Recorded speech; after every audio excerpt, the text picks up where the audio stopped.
name is Elsa, and in this video I'm going to tell you my experience about trying not to procrastinate for 30 days challenge. You can actually see my full journey where I recorded every single day of this challenge on TikTok. Unfortunately, I spoke Indonesian there and didn't include English subtitle. I'm sorry about that. So for viewers that do not speak Indonesian, I hope this video represents everything well. So without further ado, let's get started. Okay, let's start from day one. It's very hard because procrastination is a bad habit I've developed for a long time. I didn't actually finish all the things I needed to do that day, but because I was reminded of this challenge, I felt guilty about it. I was also confused whether I'm making the right decision of doing this challenge or not. And it's just the first day and I felt like I wanted to quit so bad. For your information, I always visit my grandparents every Sunday, and it happened on day 2. There are always distractions that I can't control there, like family activities and stuff, but I'm glad that I tried my best to get some work done that day. So I tried to make a to-do list every day so that I can be more organized. And the third day is actually the first time I completed my to-do list since I started this challenge. I also tried to plan in a more realistic way and try not to be upset if I didn't get my to-do list completely done. Because we can't precisely predict how much time do we need to finish certain tasks, right? So just not to bore you, I'm going to explain my process weekly rather than daily. For the first week was kinda tough. I attempted to procrastinate a few times. However, on the 7th day, I started to feel like I made the right decision of doing this challenge.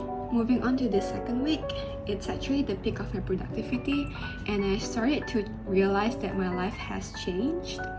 Actually, the main reason I tried to do this challenge is because I just started college recently. I feel like I needed to adjust my lifestyle and I am studying abroad online, so it's quite life-changing. I'm trying my best to keep up that. Week 3 means I'm doing this challenge more than halfway done. This is a week where I realized I need this kind of lifestyle to keep up with my college modules and my college programs. And I decided to do the same thing even after the challenge has ended. And of course, it will be a whole lie if I said there's absolutely no day without procrastination. There were times where I was just feeling like doing nothing and not emotionally supported to do this challenge. That's why it's tried not to procrastinate, and I suppose these scenarios to be normal, but I'm glad that it only happened twice. And also I feel like my rate of productivity has increased since high school, so that's an achievement, I guess. Actually, about the end of week 3 to the beginning of week 4, I was very busy, not in terms of studies and doing homework or stuff, but it was near Chinese New Year. I had to help my parents to clean the house. I mean the whole house. I also helped my grandma to bake some CNY goods and help my aunt to take care of her children while she's busy preparing for Chinese New Year. So as I have learned how to plan in a more realistic manner, I didn't plan so much on my college activities. I ended this challenge during Chinese New Year week. It's kind of weird, honestly. I feel like it's raw because I ended this challenge not in that no procrastination mode. But anyways, that's the end of the process. Now I am going to tell you how did I do after the challenge has ended. So I started this challenge on the 16th of January and ended on 15th of February. So March was supposed to be a busy month as there were a bunch of report submissions due that month. But because I tried not to procrastinate before, I was not in the rush mood. I finished the report at the end of February.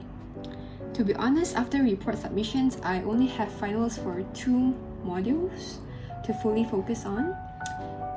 So based on my opinion, I think this challenge is a good opportunity to be mindful of who you are, what you want, and what do you have to do to get there. As for me, it's kind of simple. I want to do well in college, get good grades, and be less insecure. Because I always went to bed being tired and did not have the time to think overthink like I used to do before. So yeah, I guess that's it for today's video. I recommend this challenge if you're trying to find a new lifestyle to keep up with something that is in front of you right now. So thank you so much for listening. I hope you have a nice day. You deserve to be happy.